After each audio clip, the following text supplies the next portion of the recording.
একটু মোটা টায়ার একটু ফ্ল্যাট টায়ার হলে আমাদের জন্য কর্নারিং আর ব্যালেন্সিংয়ের জন্য আমাদের ভালো হয়। আর মোটা টায়ারে কিছু ভালো ফিডব্যাক আছে, যেমন মোটা টায়ার হলে শুধু যে বাইক সুন্দর লুকসটা সুন্দর লাগে বিষয়টা এমন না, বাইকের সাথে বাইকের কিন্তু আপনি ব্রেকিং কনফিডেন্সটা অনেক ভালো পান।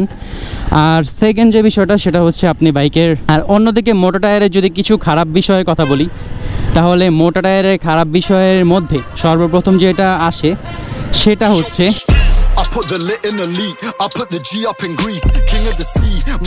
Hey everyone, this is Didul Islam and welcome to my YouTube channel DI Lam Vlogs.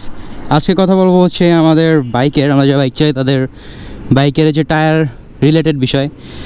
আর একটা এখানে বাদছে হচ্ছে আমার এখানে যে গার্ডটা ছিল, মানে যে সারিগারটা খুলতে হয়েছে, ওটার মধ্যে রং চলে গেছিলো, সো আমার এটা খুলে ফেলতে হয়েছে। বাট দেখতে একটু খালি খালি লাগলো, মানে জিনিসটা সুন্দর লাগে যে টায়ারটার এই সাইডটা দেখতে ভালোই লাগে। বাট এই জিনিসটা দেখতেও খারাপ লাগতেছে, এটা একটু ভাঙা। যদিও আমার কাছে বড় হেলমেট আছে, বাট ওটা নিয়ে ক্যারি করতে আরও ঝামেলা হইতো, কারণ ওটা বাদলেই চাকার সাথে বারবার বাঁধতো আর অনেক ধরনের ঝামেলা হইতো। তো আজকে কথা বলবো হচ্ছে বাইকের টায়ার রিলেটেড বিষয়। তো চলেন বাইক রাইড করতে করতে বাকি কথাগুলো বলি। আজকে ওই রাস্তাটা পার করলাম এখন। তো বলতেছিলাম হচ্ছে যে বাইকের টায়ার রিলেটেড যে বিষয়টায় কথা বলছিলাম। তো টায়ারটা আসলে মূলত এই কাজে ইউজ করে, মূলত হচ্ছে আমরা একটু মোটা টায়ার একটু ফ্ল্যাট টায়ার হলে আমাদের জন্য কর্নারিং আর ব্যালেন্সিংয়ের জন্য আমাদের ভালো হয়। প্রচুর পরিমাণ গরম, এই গরমের ভিতরে দেখা যায় না কিছু। যাক, আজকে মূলত বের হওয়ার রিজনটা হচ্ছে একটু যাবো হচ্ছে একটু বিরুলিয়ার ওই সেটটায়। তো ওইখানে যেতে যেতে ভাবলাম আপনাদের সাথে এই কথাগুলো শেয়ার করি, যেহেতু যাবই। আর প্রতিদিন আপনাদের সাথে একবার কথা না বললে আসলে ভালো লাগে না, সো এর কারণেই মূলত বের হওয়া। আর টায়ার প্রেশার বিষয়টা যেটা বলতেছিলাম সেটা হচ্ছে আমরা যারা বাইক চালাই আমরা প্রত্যেকেই জানি যে টায়ার আমাদের জন্য কত বেশি ইম্পর্টেন্ট। টায়ার ঠিক টাইমে পরিবর্তন করা যেমনটা ইম্পর্টেন্ট, তেমনই টায়ারের কিছু বিষয় আছে। যেমন আমরা অনেক সময়, যেমন অ্যাপাচি 4V বাইক অথবা জিক্সারের মধ্যে যে টায়ারটা দেওয়া হয়, জিক্সার টায়ারটা কিন্তু অ্যাপাচি 4V থেকে একটু মোটা হয়, 4V টায়ারের থেকে একটু মোটা, একটু না ভালোই মোটা। ওটা 140 কি, হ্যাঁ 140 সেগমেন্টের টায়ার মেবি, আর এটা হচ্ছে 130 সেগমেন্টের টায়ার। সো ডিফারেন্সটা অনেক বেশি।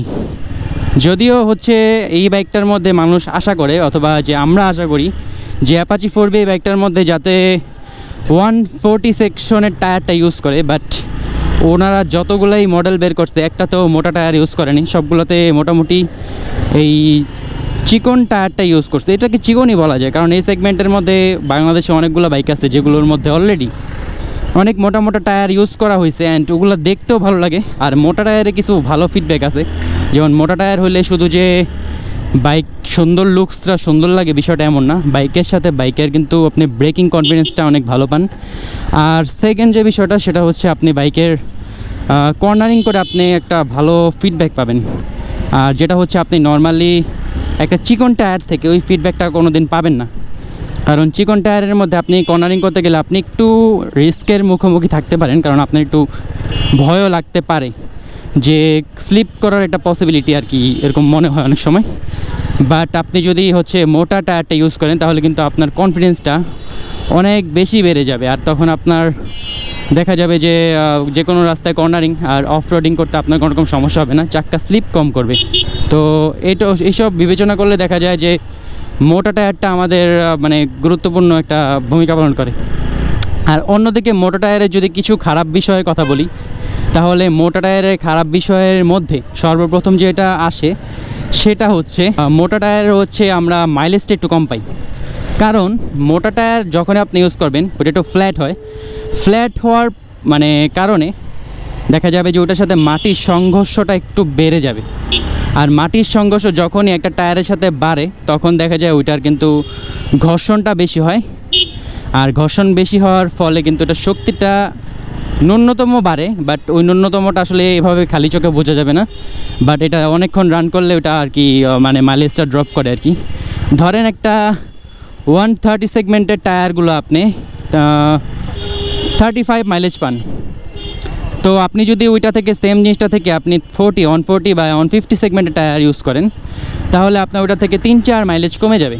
কারণ হচ্ছে ওইটার সাথে তো মাটির ঘর্ষণটা একটু বেশি, যার কারণে মূলত এই জিনিসটা হয়। আর এটাই মূলত মানে মোটা টায়ারের একটা দিক। আরেকটা বিষয় আছে, সেটা হচ্ছে মোটা টায়ারের কিন্তু মানে প্রাইসটা একটু বেশি, যেহেতু এটা একটু মোটা। সো এটার প্রাইসটা একটু তুলনামূলক 130 থেকে একটু বেশি, 120 থেকে একটু বেশি। সো এই আর কি, মানে এই বিষয়গুলো মেনে চললে দেখা যাবে যে আমাকে একটা কল আসতেছে, দেখি একটু থেমে, তো কে কল দিচ্ছে। যেটা বলতেছিলাম যে মানে ওইটার থেকে একটু বেশি প্রাইস পড়বে আর কি এই, কিন্তু বাট আপনি যদি ওভারঅল আপনি লুকসের কথা বলেন, আপনি পারফরমেন্সের কথা বলেন, আপনি কর্নারিংয়ের কথা বলেন, অথবা আপনার ব্যালেন্সিংয়ের কথা বলেন, তাহলে কিন্তু দেখা যাবে যে আপনি 140 অথবা 150 সেগমেন্টের টায়ারে যে কনফিডেন্সটা পাবেন, সেটা 130-তে কোনো দিন পাবেন না। সো এই আর কি কিছু কিছু বিষয় যেগুলো আপনি মোটা টায়ারে ভালো পাবেন, আর চিকন টায়ারে একটু কম পারফরমেন্স পাবেন।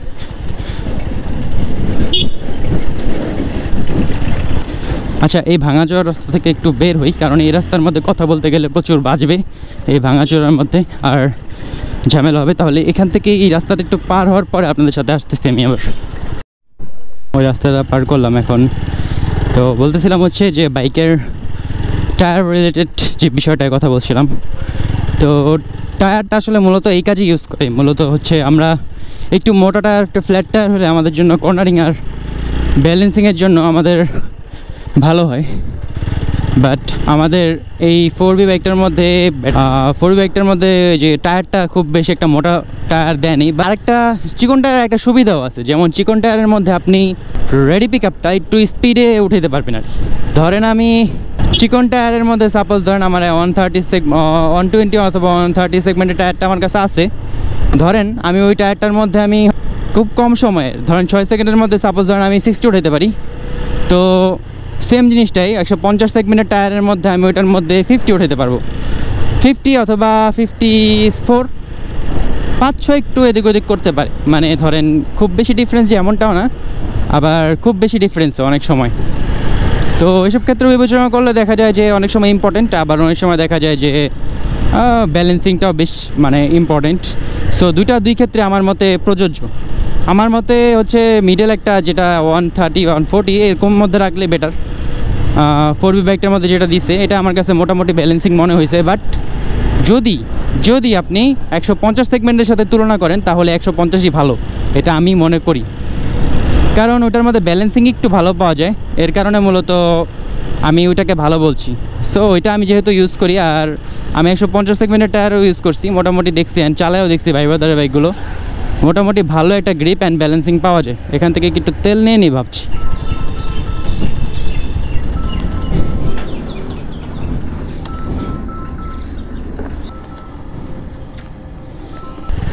বাট এই রাস্তাটা কিন্তু ডেঞ্জারাস, এটা আপনারা খুব সাবধান আসবেন। আমি আগের বার আপনাদের রাস্তাটা দেখাইছি, যে রাস্তার মধ্যে কিন্তু গাড়ি উল্টাপাল্টাই আসে।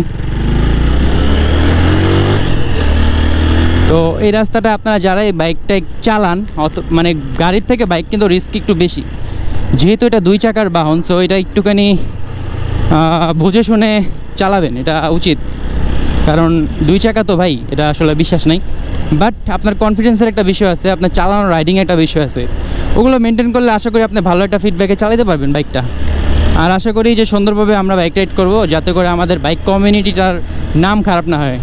কারণ অলরেডি আমাদের বাংলাদেশের মধ্যে বাইক নিয়ে খুব বেশি ঝামেলায় আছি আমরা। বাইক নিয়ে এই সমস্যা সেই সমস্যা, সরকার কবে বিরুদ্ধে চলে যায় বাইকের, এটাই আমি ভাবতেছি। সো এই কমিউনিটিটাতে যে যাতে ভালো থাকে, মানে এই বাইকটাকে যাতে তারা ব্যান না করে, এমন একটা পরিস্থিতি আমাদের গ্রহণ করতে হবে। কারণ অলরেডি দেখেন আমাদের ব্রিজ, সেতু মেতু, আবিজাবি, এগুলো কিন্তু সব ফ্লাইওভার, এগুলো কিন্তু আমাদের জন্য মোটামুটি বন্ধ, অনেকগুলোই বন্ধ। টানেল, পদ্মা সেতু তো বন্ধ করে দিয়েছিল, আবার খুলছে। তো এইসব বিবেচনা করলে দেখা যায় আমরা একটু রিস্কের মুখোমুখি আছি। তো আপনারা চেষ্টা করবেন যে এই মানে জিনিসগুলোতে আপনারা একটু মানে বুঝে শুনে চালাবেন, যাতে আমাদের নামটা যাতে না খারাপ হয়। তো আজকে ভিডিওটা এই বন্ধ রাখি। আমি এখন যাবো হচ্ছে একটু ওই সাইডে, একটু কাজ আছে। তো এটাই শেষ করব। হোপ রাখতেছি আমি যদি রাতে একটা আসার সময় এটা ভিডিও করতে পারি, তাহলে হোপ রাখতেছি আমার এই ভিডিওটা আপনাদের ভালো লাগছে। আর যদি আমার এই ভিডিওটা ভালো লেগে থাকে তাহলে অবশ্যই DI Ilham blogs channel subscribe করে হয়ে যাবেন আমাদের ফ্যামিলি মেম্বার। তাহলে দেখা হচ্ছে আবারও পরবর্তী নতুন কোনো ভিডিওতে। ততক্ষণ মতো টেক কেয়ার, আল্লাহ হাফিজ। I put the lit in the leak, I put the G up in Greece, king of the sea, my